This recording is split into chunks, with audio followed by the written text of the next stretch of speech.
It's a great opportunity to be going to talk about religion, how religion works in the society, how society reacts back to religion, how technology is affecting the world nowadays, and the comparison between the advanced world with technology and the developing world with religion. We will be doing this discussion with the great Professor Bob Sinclair. Dr. Bob, could you introduce yourself and what you do for business? Hi, I'm Bob Sinclair. I spent years as a tenured university professor, and for reasons having to do with higher order issues, I decided to resign my position as full professor because I was opposed to the kinds of decisions that were being made at the administrative level and at the departmental level in terms of how they were going about promoting individuals who just weren't qualified. I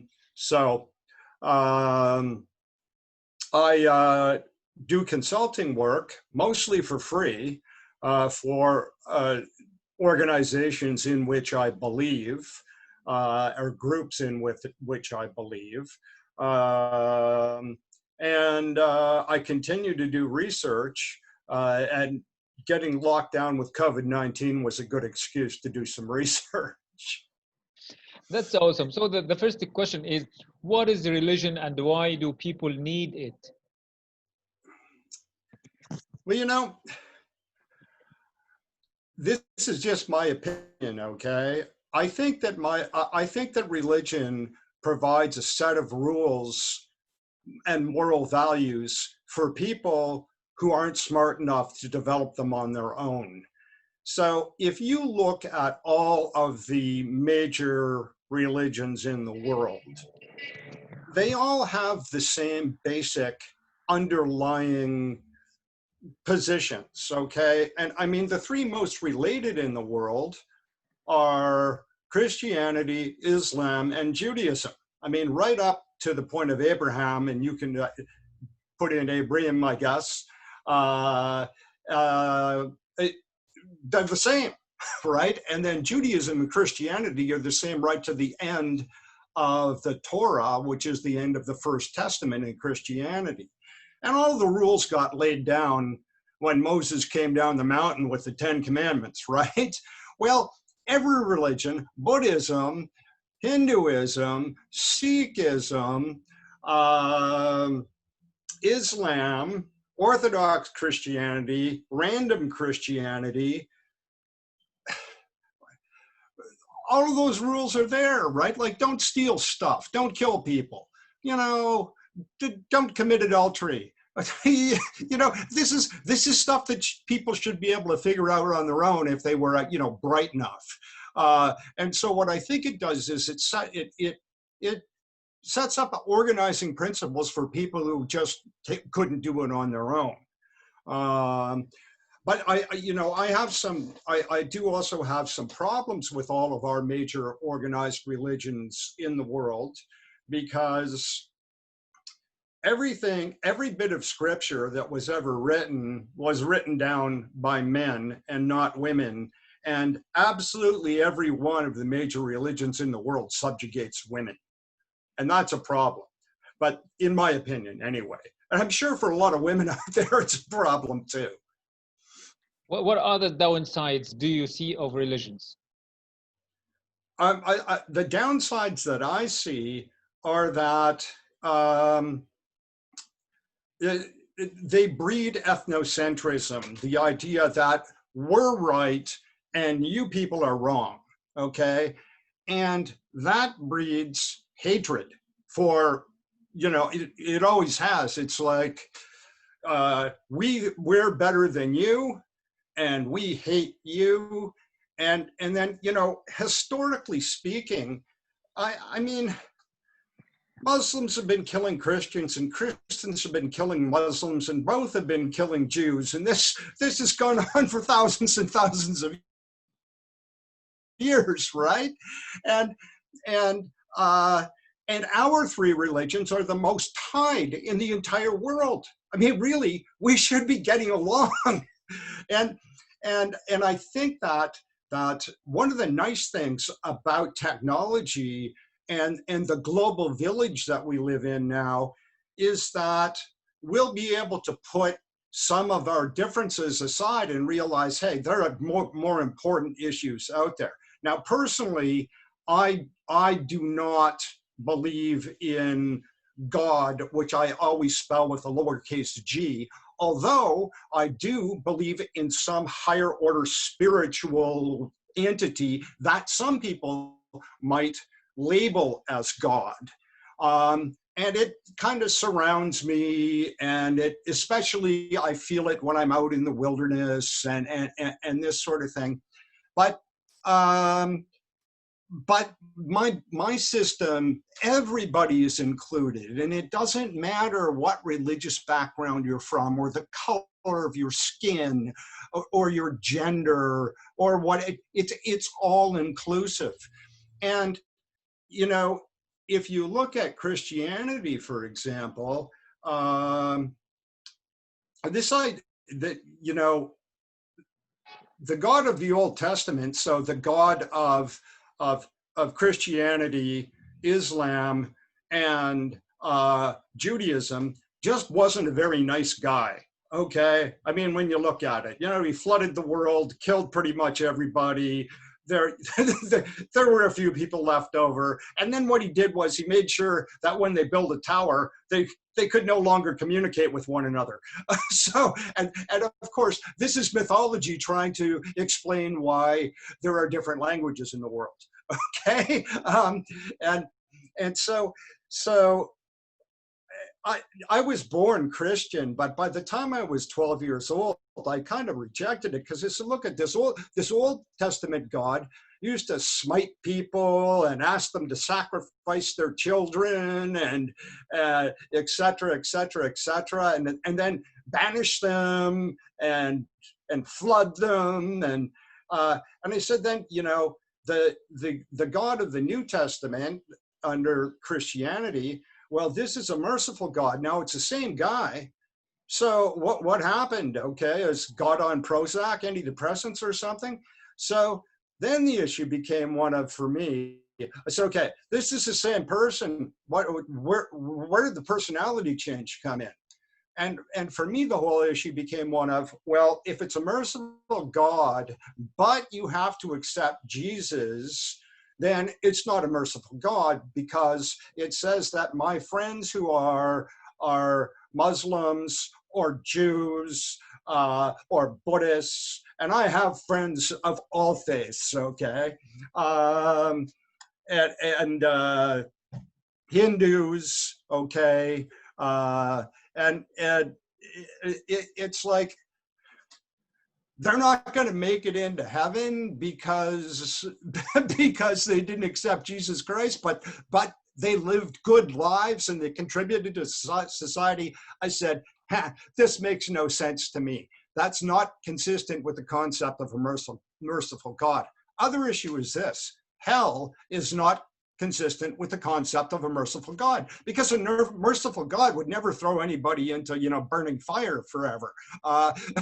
So now the other issue is that I wanted to get at, back to this ethnocentrism thing, is we talked about Muslims, Christians, and Jews, like, you know, killing each other over centuries and centuries and centuries, when we have the, you know, same fundamental basic background in terms of religions. Well, you know, I mean, Hindus and Muslims have been killing each other, and Sikhs and Indians within India have been killing each other, you know, just kind of historically. And then, but, you know, more recently, we've seen things like, in the 1990s, the horrors, the atrocities that went on in the former Yugoslavia, where Christians committed genocide on the Muslim minority, okay? And I mean, this was war crimes, right? And essentially, the same thing happened with Buddhists committing genocide in Myanmar, formerly Burma, okay? But then we have, in Egypt, we've had Muslims killing Coptic Christians, and in, the list goes on and on and on, right?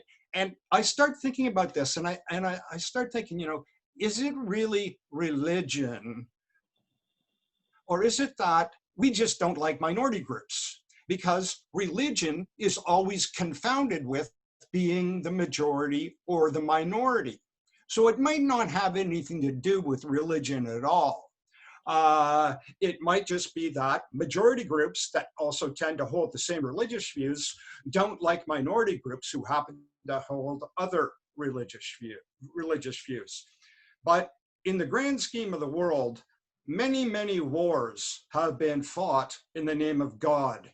And God really, I don't think, if there is a God, doesn't want people to kill each other. That's not the whole point behind God.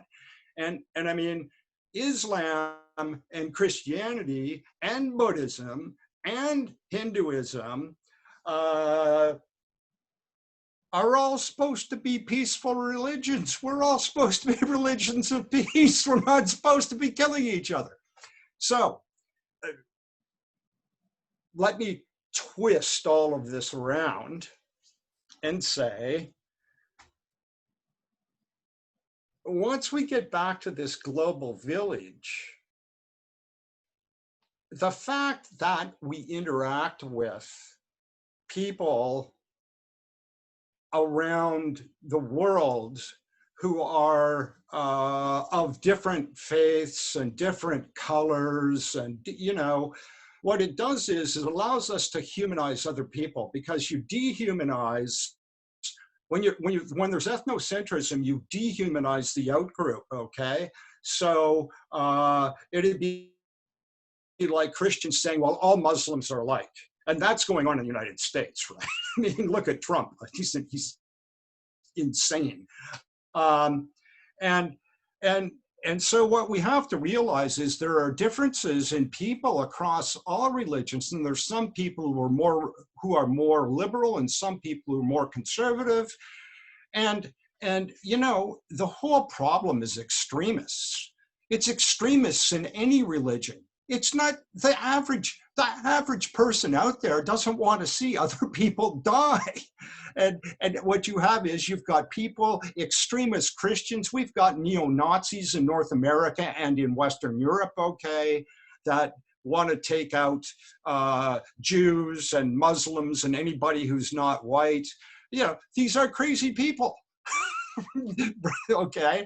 And the other thing is, see, I think that what religion does is, aside from giving us that set of rules for people who can't come up with them on their own, it says, people that would have otherwise thought they should, stick a knife in somebody's side. But I think what it does for some people is it provides a belief in some kind of eternal life. And so I want to talk really briefly about the difference between science and religion. Yeah.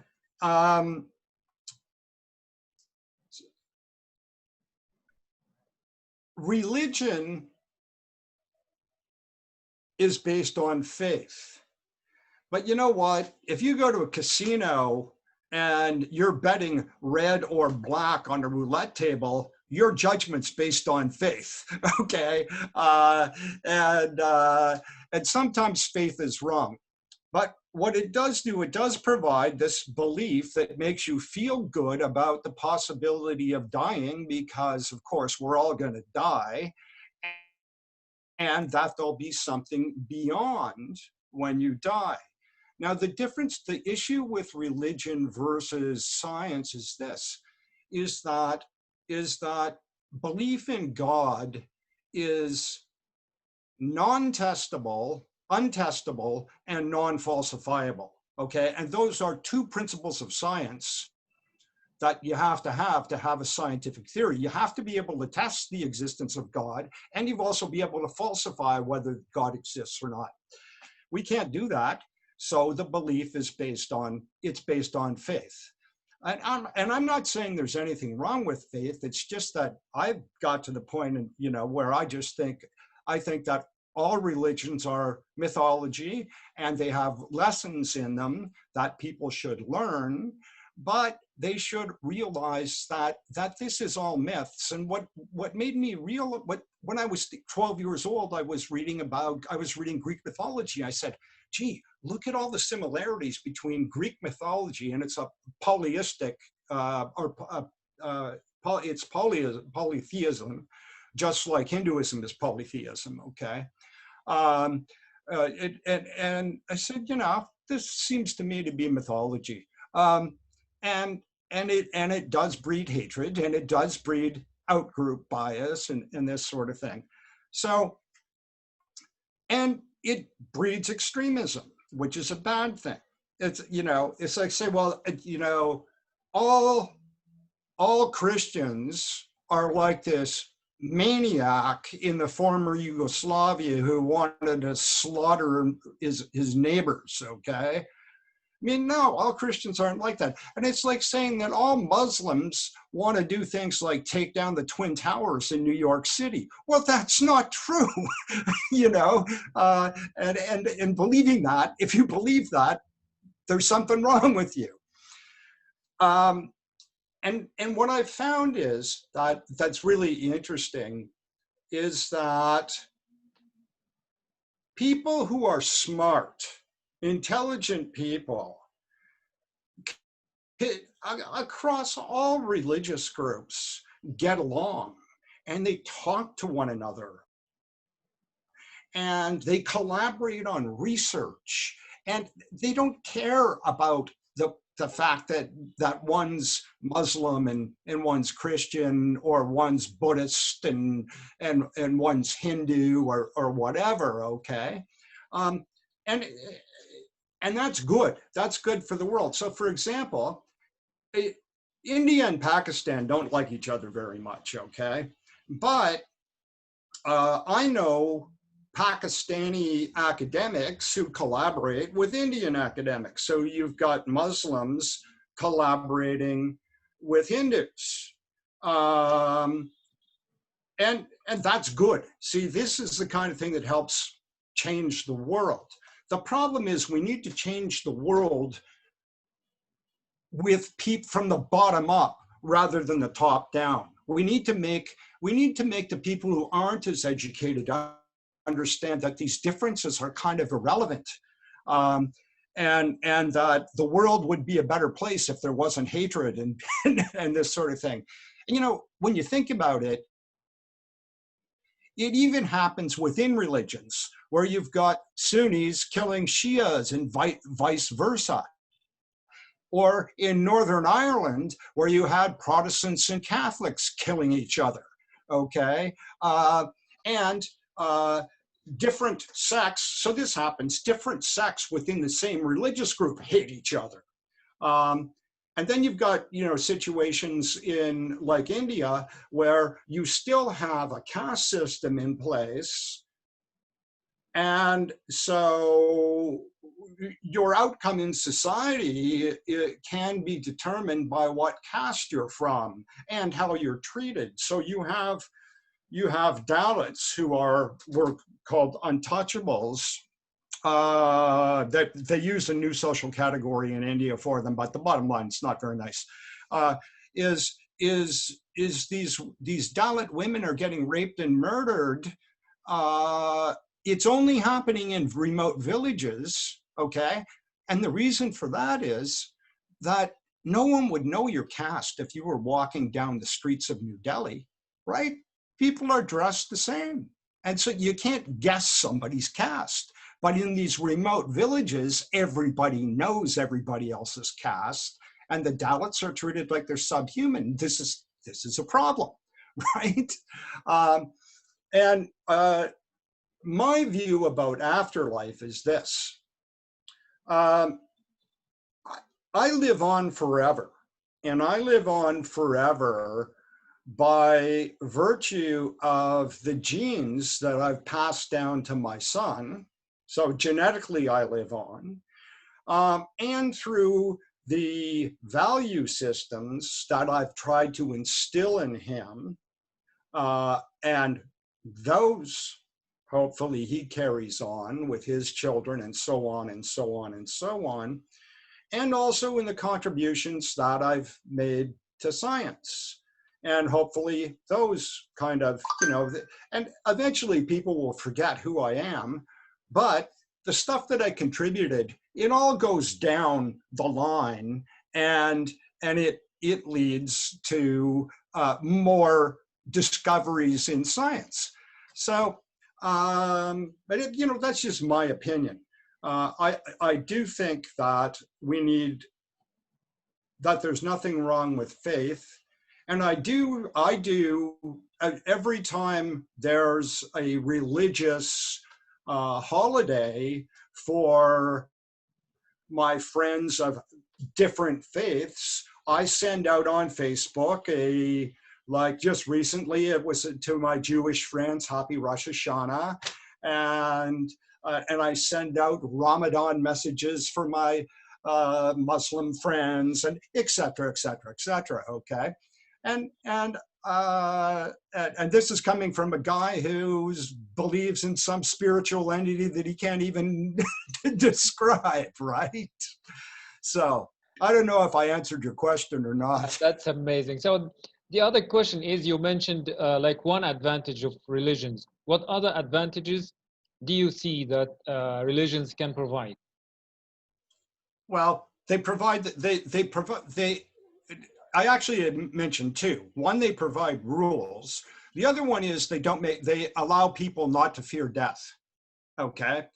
Because there's an afterlife, right? So that's two advantages. I'm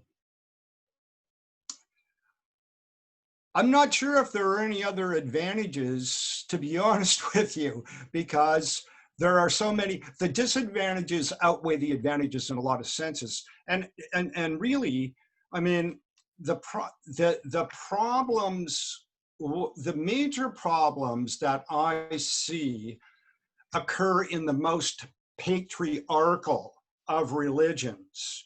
And the most patriarchal of religions today are Islam, Buddhism, and Hinduism, okay? And the problem is that women can be treated as second-class citizens.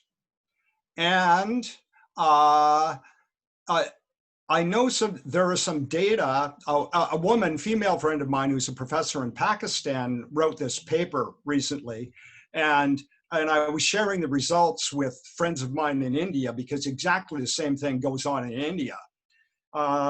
Is women contribute more to society, especially professional women, okay? Professional women contribute more to society than professional men, because they work a full-time job and then they go home and they clean the house, they cook the dinner, they do everything around the house.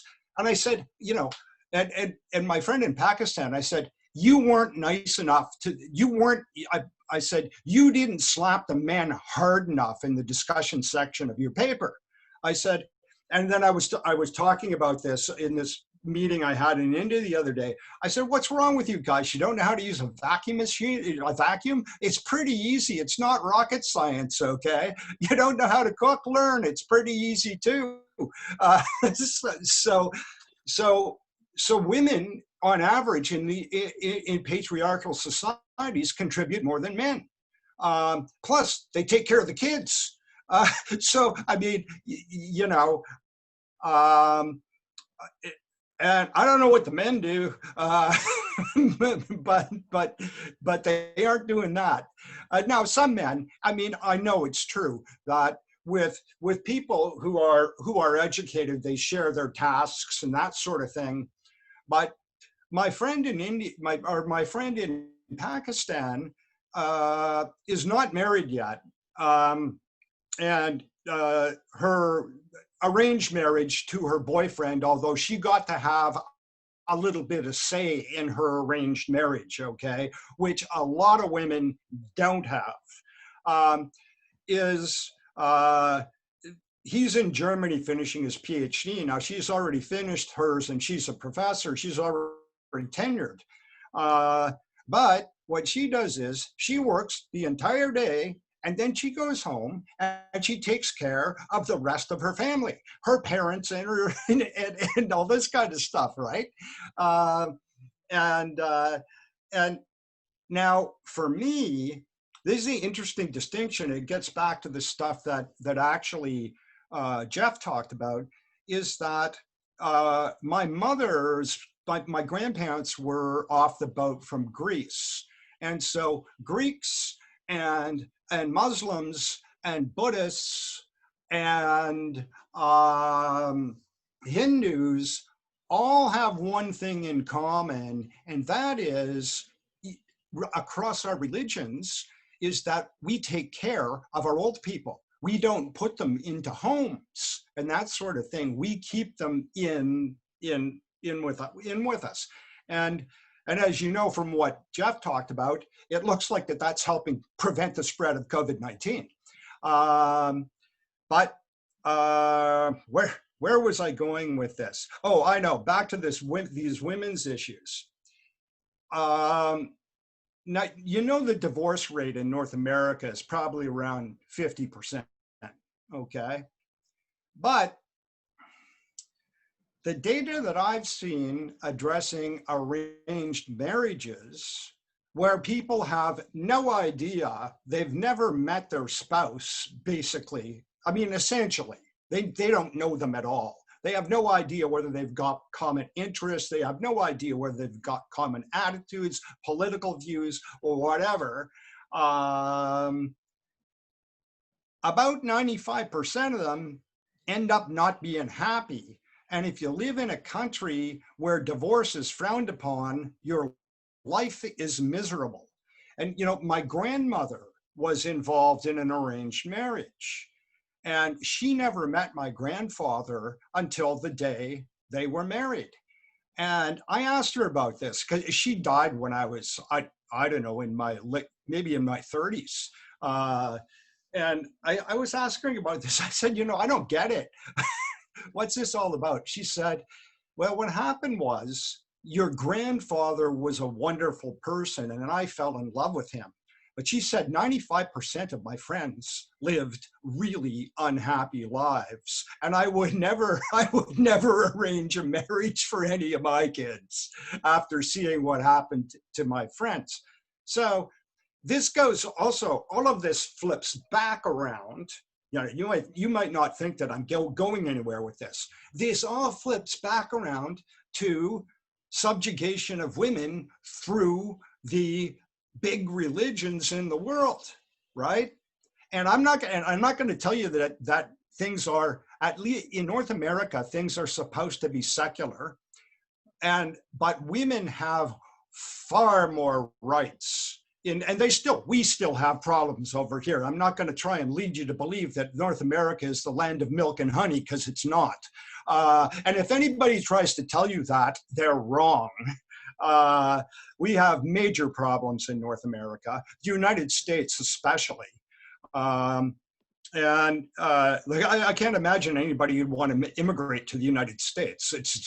It's a disaster. Even before COVID-19, it was a disaster. So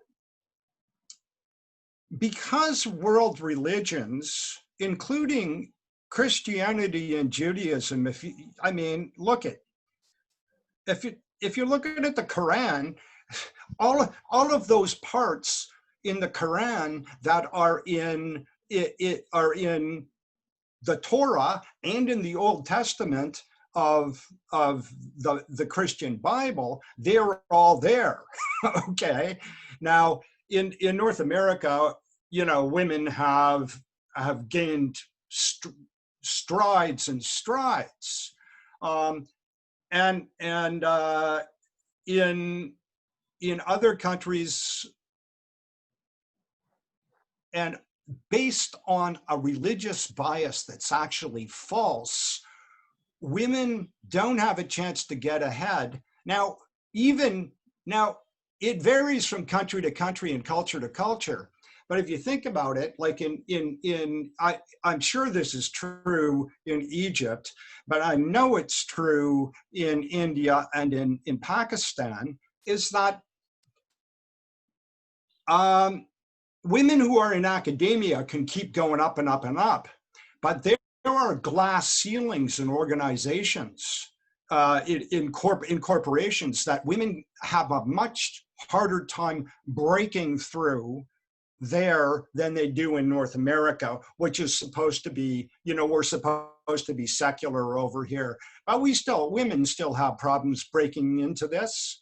And it's going to take big societal changes, right? Because you're going to have women that are executives that are, and I've always said, women should be running the world. If women were running the world, it's either women scientists or firefighters. That's what I figure. Should be. The only reason I say firefighters is, the West Coast of the United States is on fire now. And Canada, we sent down a bunch of firefighters to help the American firefighters. And when we have our forest fires up here, the same come up. So there's this great cooperation. And that's why I say women scientists or firefighters. But no, I honestly do think that the world would be a better place if it was being run by women. There's too much testosterone out there in men, and women tend to be more thoughtful in how they go about making decisions. And men rewriting scripture over time, you go back to a bunch of scrolls that were found, 2,000 years ago or whatever, and men have been rewriting this and translating it into different languages and on and on and on and on and on. Of course, there's going to be this subjugation of women coming through. So I do think that's a major problem with world religions, is subjugation of women. And I think the world would be better if we were secular anyway. Now, like you and I talked about this before the interview, is, and I think it's a point that's worth making, is that even the differences that I talked about with respect to different sects of Christianity, well, you don't see women getting stoned to death in Egypt, and you do in Iran. Okay, so there are big differences across cultures within the same religion, or different sects within the same religion.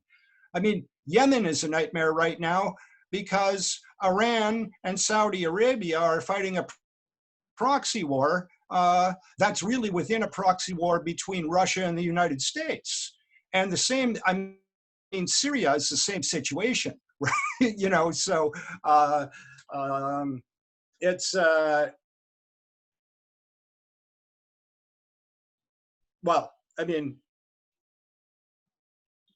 so for example, I mentioned to you before, I was talking about in Northern Ireland, when, in the 80s, 70s and 80s, whenever it was, I have to look at my history books, but I was alive when this was going on anyway, is that the Roman Catholics who are Christians were killing the Protestants who were Christians, and vice versa.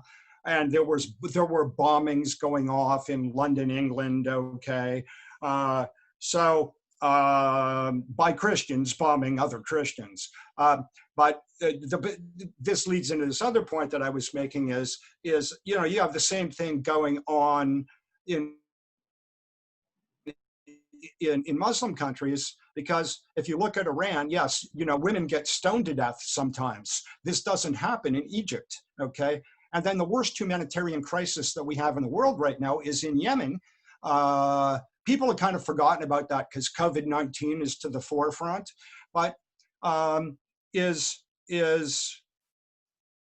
a war being fought between Iran and Saudi Arabia, and it's a proxy war that's going on in Yemen, and it's actually happening within a proxy war that's between Russia and the United States. This is a nightmare.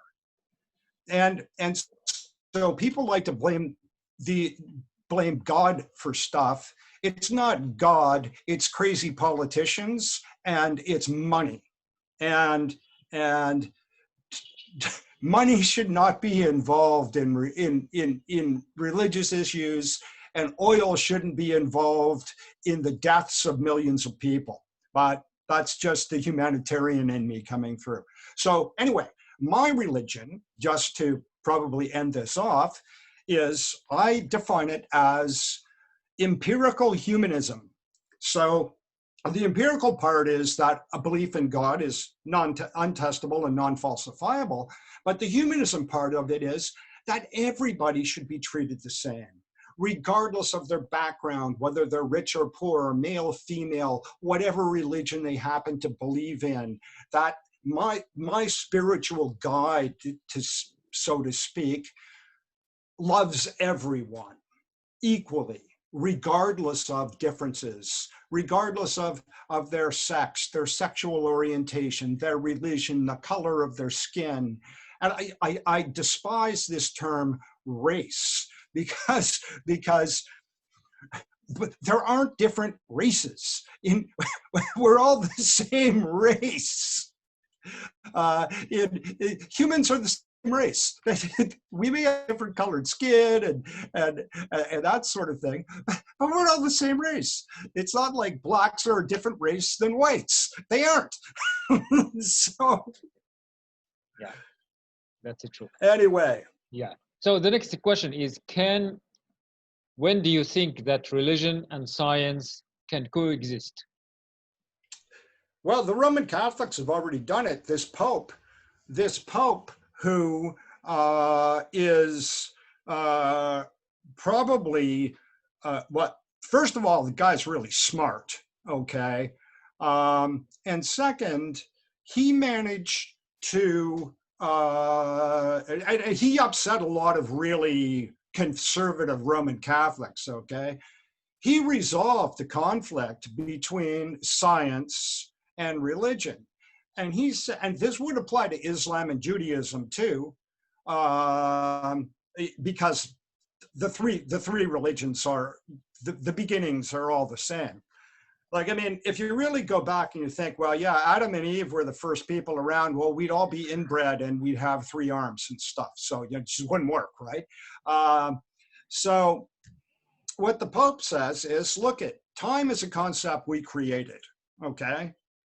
So 7 days and 7 nights could really be billions and billions and billions of years. And that makes the Big Bang completely compatible with religion, okay? And it makes evolution completely compatible with religion. And, you know, look, there are Americans that are fundamentalist Christians, which are they're a different kind of breed of people.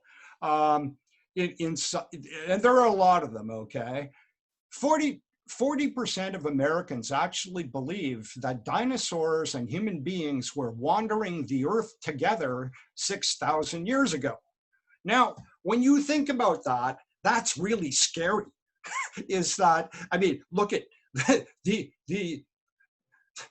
the archaeological and anthropological record says, no, that's not the case. The dinosaurs, they were long before 6,000 years ago. And if you believe this, there's something wrong with you.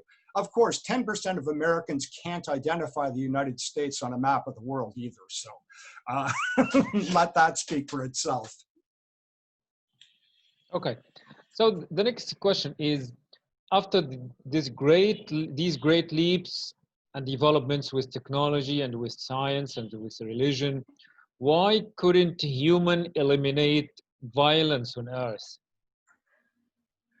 Well, you know, there's a great book that's written by Richard Dawkins.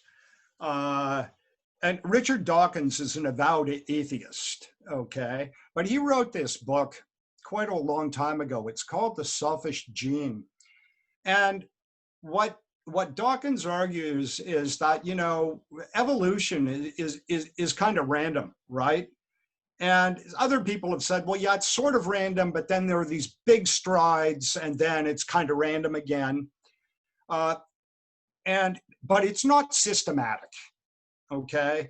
You know, eventually an opposable thumb came along, and that was advantageous, but most mutations end up being deadly, right? So evolution takes a really, really long time. So it turns out, according to Dawkins' argument, that aggression, especially in men, was a valuable trait because it meant that you could, you know, go out and you know, kill wild game, and you could get all the women, and your genes would be spread out and your genes would survive. And also this genetic argument has been made for why men tend to be more polygamous and women tend to be more monogamous, okay? And the women want to hang on to their man, so their man protects them, and the man wants to go out and spread his genes around because we all want our genes to survive. But Dawkins says, okay, aggression works really well up to a point, but that point changed in you know, by the beginning of the Industrial Revolution, and we started developing weapons that were really powerful, okay? And then we get to the point where we've got nuclear weapons. And, well, because we've got this aggressive gene, we've never developed a weapon that we've never used, okay? Let's put that in context. It's never happened. And so our aggressive gene has outlived its usefulness, and it could lead to the end of the world, right? Because if we start nuking each other, that's it, game over. And so, you know, Dawkins' other point, just so you know, that I don't know if many people know this, the term meme that is used so much in social media was a term that was coined by Dawkins in that book, The Selfish Gene. And he says memes are, mimetic evolution is systematic. So science is mimetic evolution. Development of weapons is mimetic evolution, because what's going on is one builds upon the other. So once the church, you know, Galileo was declared a heretic by the Roman Catholic Church because he supported Copernicus and said that the earth revolved around the sun. Well, that meant then that the earth wasn't the center of everything, okay? And, you know, it upset the church because if you read scripture, the earth is supposed to be the center of everything, right? And I mean, that applies in Islam, in Judaism, and in Christianity. And quite obviously, there aren't many people out there right now that believe that the earth is the center of everything. But this was, you know, a long time ago when this happened to Galileo.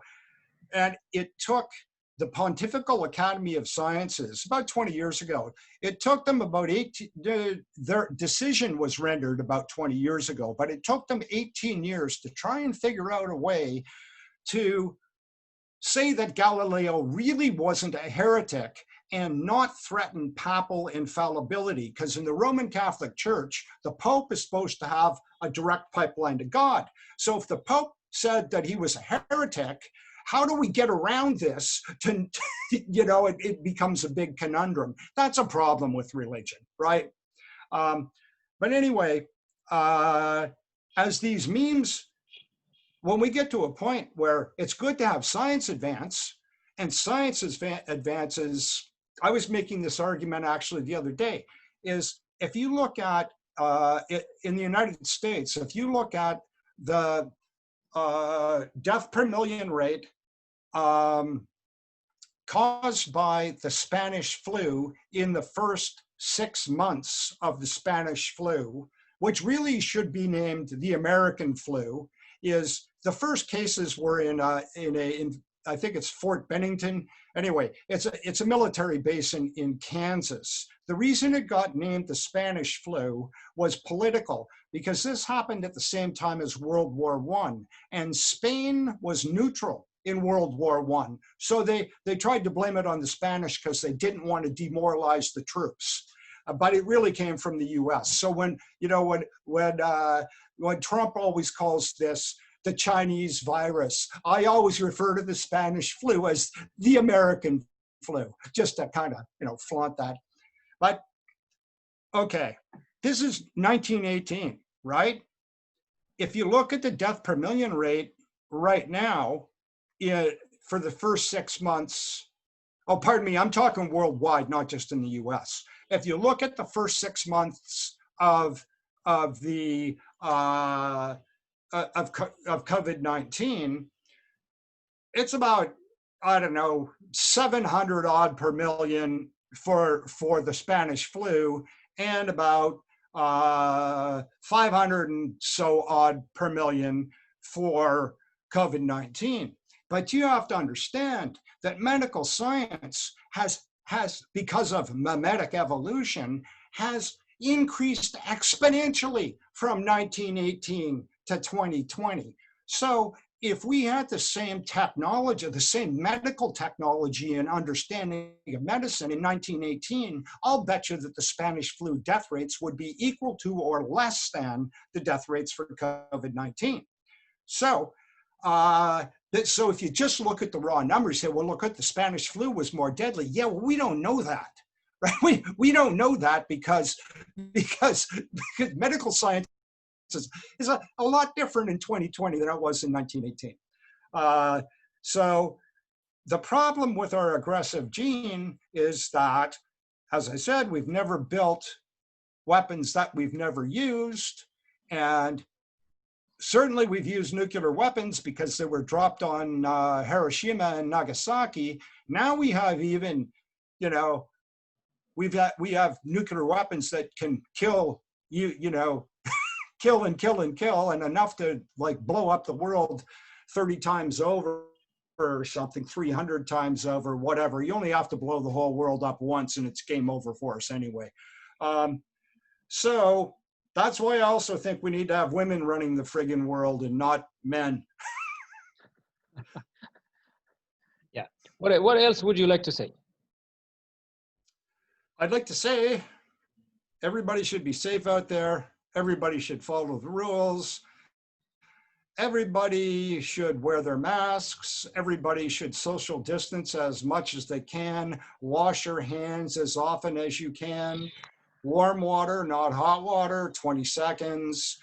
And try to remember that people from different cultures and different religions are just like you.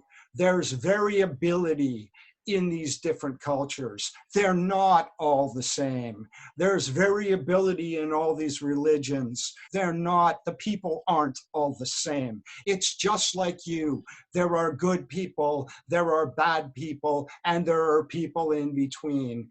Believing that this other group, they're all the same, is dead wrong. Thank you, Bob.